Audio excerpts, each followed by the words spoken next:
Selamat Hari Ibu untuk Sesina. Hanya satu hari Ibu yang bisa saya beri. Semoga seluruh ibu yang ada di sini Tuhan berkati. Kita berdoa.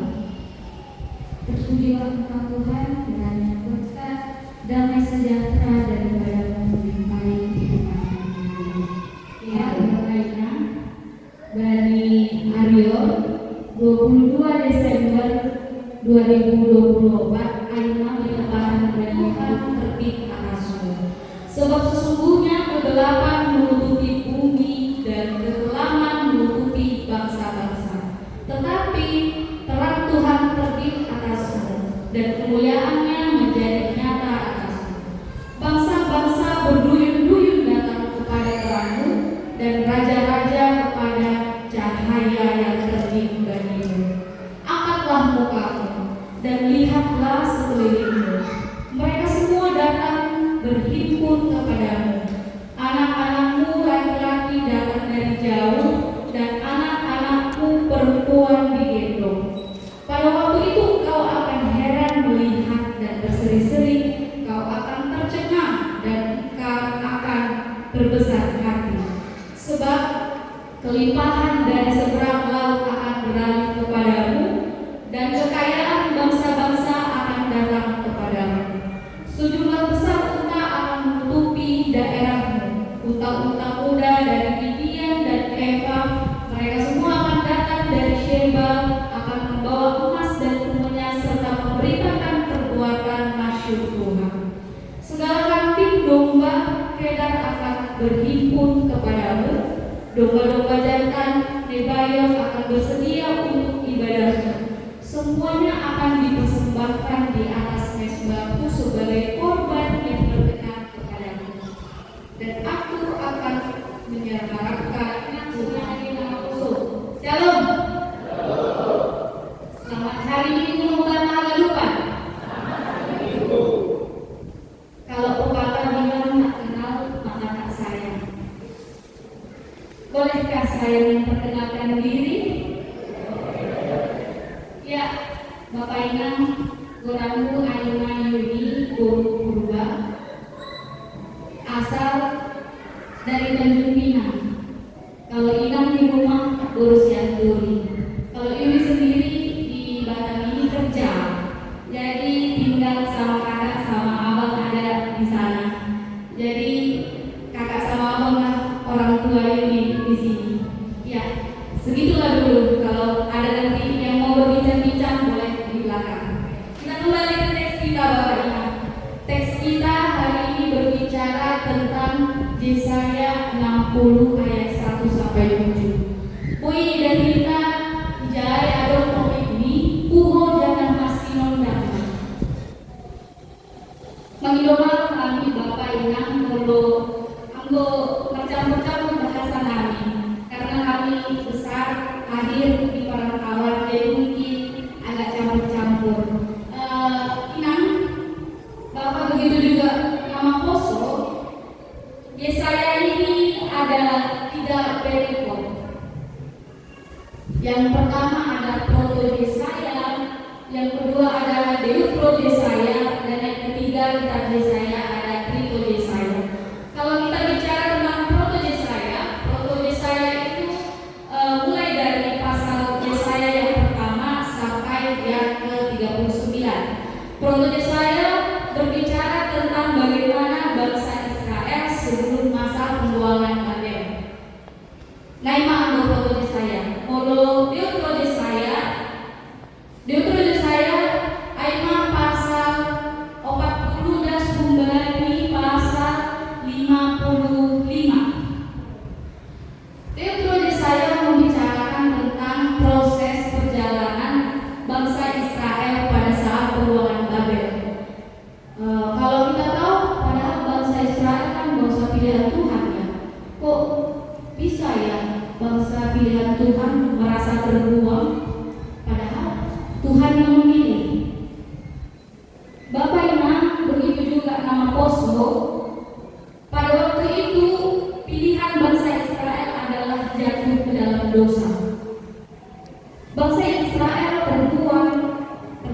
mengalami perbudakan pada masa pembuangan Babel adalah karena perbuatan bangsa Israel itu sendiri yang mengimani perbuatan-perbuatan dosa dan menimbulkan hati bangsa Israel pada waktu itu, sehingga bangsa Israel bisa keluar dan lepas dari masa kegelapan. Kalau bicara tentang penyembuhan tubuh dan jiwa, tubuh yang mau dikatakan di sini adalah Bapa, Anak, Saudara yang tubuh adalah kesehatan kita sehari-hari.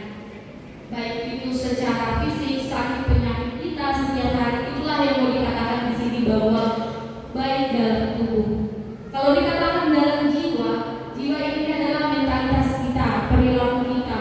Jiwa kita adalah di sini dikatakan bahwa segala dosa-dosa dan perbuatan pelanggaran kita sehari-hari, inilah yang Tuhan sembuhkan, yang Tuhan hapuskan, sehingga menjadi jiwa yang baru untuk bangsa Israel pada masa waktu itu. Bapak Ibu, Wido melihat bangsa Israel. Kalau kita lihat pada gambar ini, apa kira-kira yang ada di pikiran kita? Bagaimana kira-kira bangsa Israel dalam kondisi ini? Senyum, bahagia. Ya, senyum bahagia ini adalah kepulangan bangsa Israel dari Babel ke Sion Yerusalem. Inilah kondisi kegembiraan yang dirasakan bangsa Israel pada waktu itu ketika mereka sudah kembali ke Yerusalem. Namun Bapak Ibu, apa yang mau katakan tadi kembali kepada teks kita, puho janah masih longgar,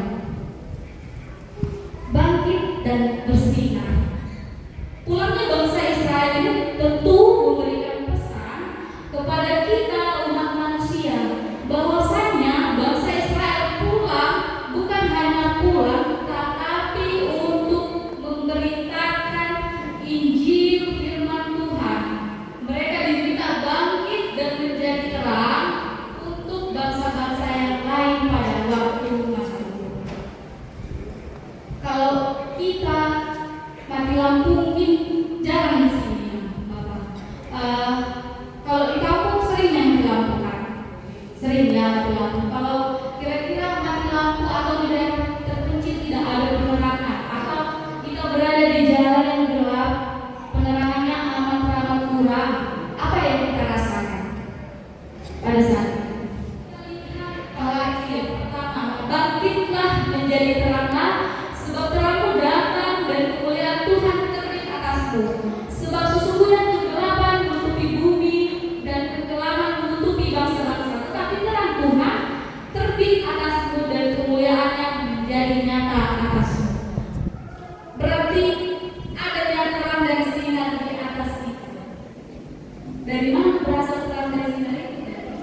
Tuhan Yesus Kristus. Sekarang bagaimana kita bisa mengambil terang? Bagaimana terang itu bisa menguasai diri kita? Inilah yang menjadi pembelajaran untuk kita pribadi. Bagaimana kita bisa menjadi terang? Bagaimana kita bisa bangkit dalam hidup menjadi terang? Dan terang ini bisa kita berikan untuk orang lain. Kalau yang Bibo bilang terang sifatnya estafet. Estafet maksudnya kita terima dari Tuhan, dari kita berikan untuk orang lain. Maka terang itu kita bagikan untuk orang yang di sekitar kita. Begitulah terang.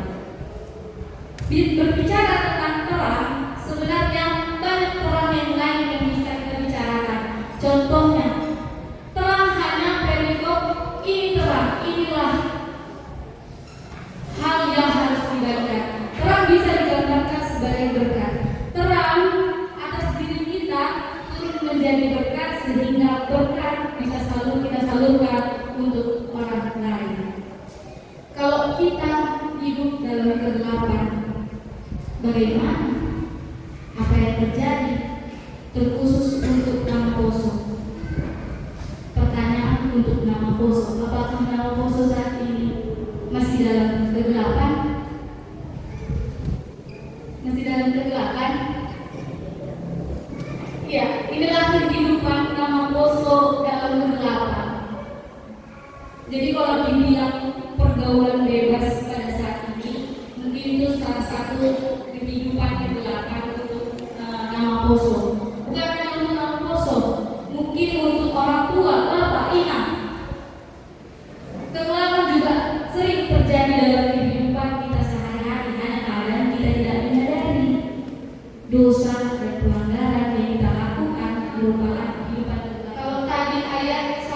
2 berbicara tentang bagaimana terang itu ada dalam kita. Dalam ayat 3 dikatakan, bangsa-bangsa berduyun-duyun datang kepada terang, dan raja-raja kepada cahaya yang terbit bagimu. Angkatlah mukamu dan lihatlah sekeliling, mereka semua datang berhimpun kepadamu. Yang terbit bagimu, angkatlah mukamu, anak-anakmu laki-laki datang dari jauh, dan anak-anakmu perempuan dikirim. Pada waktu itu kau akan heran melihat dan berseri-seri, kau akan tercengih, akan besar hati sebab kelimpahan dari seberang laut akan beralih kepadamu. Bayangkan kita di sini, tapi orang Tanjung Pinang datang menghampiri kita. Kenapa? Karena terang yang dari Tuhan mengalir di kehidupan kita. Sehingga apa, Bapak Ibu? Kalau kita diliputi terang yang dari Kristus, bukan lagi kita yang mencari-cari orang, tapi orang yang mencari. Kalau berkat cahaya dari Tuhan, sinar yang sudah ada di dalam diri kita juga bisa kita salurkan untuk orang lain dan menjadi berkat untuk orang lain. Sinar yang dari kita, kalau sudah bisa kita terima sinar itu, maka kita berikan pada orang lain. Tapi kalau kita tidak bisa menerima sinar yang datang dari Tuhan, tidak bisa kita terima, bagaimana kita bisa memberikan sinar tersebut kepada orang lain? Tentu kita harus terlebih dahulu menerima sinar yang ada daripada kita. Kalau untuk Mama Poso kan sering galau, kan sering patah hati. Atau ada yang lagi galau, ada yang lagi patah hati? Gak ada ya? Biasa sering galau, entah itu karena percintaan atau itu pun karena pekerjaan. Itu juga orang tua di sini, Bapak Inan pasti sering galau, sering gelisah tentang masa depan anak-anak mereka. Kalau kita galau, kalau kita gelisah, sebenarnya adalah hal yang tidak perlu dari satu kurung, dan kita percayakan semuanya akan Tuhan berikan kepada kita. Kalau di sini dibilang akan bangkit dan tatap masa depan. Bagaimana bangkit ini? Bangkit bukan hanya kita mau bangkit, tapi kalau pujian bangkit, serukan nama Yesus, bukan hanya berupa pujian, tapi bangkit adalah sebuah aksi. Bagaimana kita bisa menata masa depan kita, terkhusus untuk orang-orang Poso. Hal-hal yang membuat kita luput dalam kesedihan, kekecewaan, mari kita bangkit dari hal tersebut. Kalau rusak, dibagusi. Belum terlambat, masih bisa kita menata masa depan yang lebih baik. Jadi pesan yang disampaikan adalah mari kita bangkit, jangan terpuruk. Nah, ini poin yang pas bertepatan hari ini HUT Nama Poso ke-71. Kalau dibilang orang, umur boleh tua, tapi tampilan tetap muda. Walaupun 71 tahun Nama Poso, tapi tetap jadi bilang Poso, gitu kan? Tetap bilang Poso. Kalau dibandingkan dengan seksi inang, seksi bapak, seksi sekolah minggu, Nama Poso lah yang paling Poso. Tapi secara umur adalah yang paling tua. Sudah ada terang. Rasa khawatir, rasa takut, cemas dihilangkannya, kemudian diberikannya kasihnya, terangnya kepada temannya yang belum makan, padahal dia pun gemetar dengan sendiri itu. Tapi itu yang mau dikasih tahu sama Tuhan. Kalau kita bisa memberikan terang, bisa menciptakan kasih kita kepada orang lain, maka orang lain pun bisa menerimanya dan memberikan terang itu kembali kepada sesamanya. Ya, Bapak Ibu, soalnya lagi Nama Poso. Kalau tadi berebut-berebut, mungkin itulah keserakahan tadi. Mungkin satu sama lain dalam keadaan lapar, cemas, takut kehabisan, takut gak kedapatan. Itulah namanya keserakahan tadi. Tapi dosa ada Bapa yang bisa memberikan terang tadi yang datangnya dari Tuhan. Kalau kita lihat gambar 2, apa hikmah yang dapat diambil dari video ini? Video pertama adalah orang berusaha jadi lebih baik, yang kedua adalah orang ingin jadi lebih baik. Syukur-syukur bantah haganukan. Yang mana kita pilih? Berusaha menjadi baik kah? Atau orang yang ingin jadi lebih baik? Berusaha jadi baik, ingin jadi yang terbaik. Kalau kita lihat dalam video orang kita flashback ke belakang, pasti semua orang tua kami di sini berangkat dari nama Poso. Mahita mingguan, boy mahita, terutama kami nama Poso, ajar-ajari nasiam mahanan, nyomba bapak dokinan jom.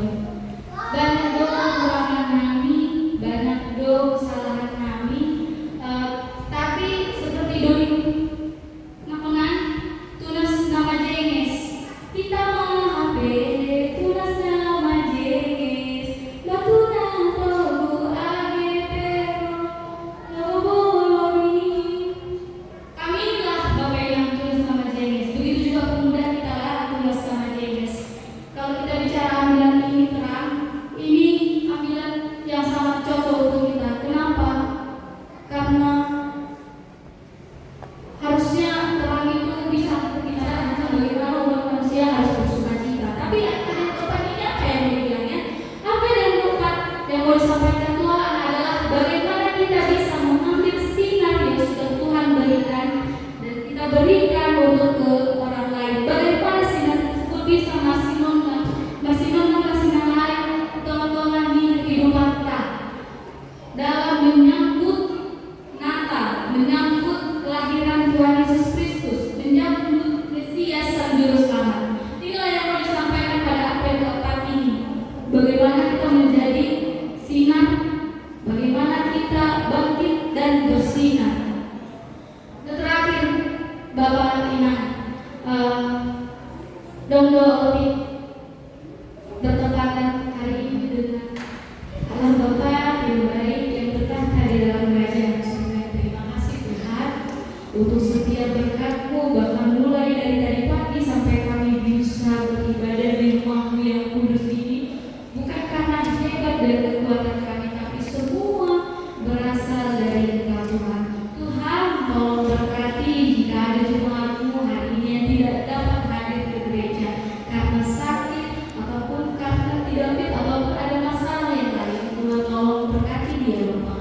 Tuhan limpahkan, Tuhan murahkan dari Tuhan dalam minggu yang Poso ini. Kami yang Poso berharap Tuhan agar kiranya Kau selalu pakai kami, agar kiranya kami yang Poso selalu dalam perlindungan-Mu, agar kiranya kami yang Poso selalu Engkau sertai dimanapun kami berada. Kami semua yang bergumul Bapak, bergumul dalam pekerjaan, bergumul dalam mencari jodoh, Tuhan tolong berkati kami nama Poso, agar kiranya Tuhan memberikan jalan, Tuhan berikan petunjuk kepada kami Tuhan. Kami tahu Bapak kami banyak dosa dan pelanggaran, tapi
dosa dan kesalahan yang kami perbuat sengaja atau tidak, agar kami selalu layak menerima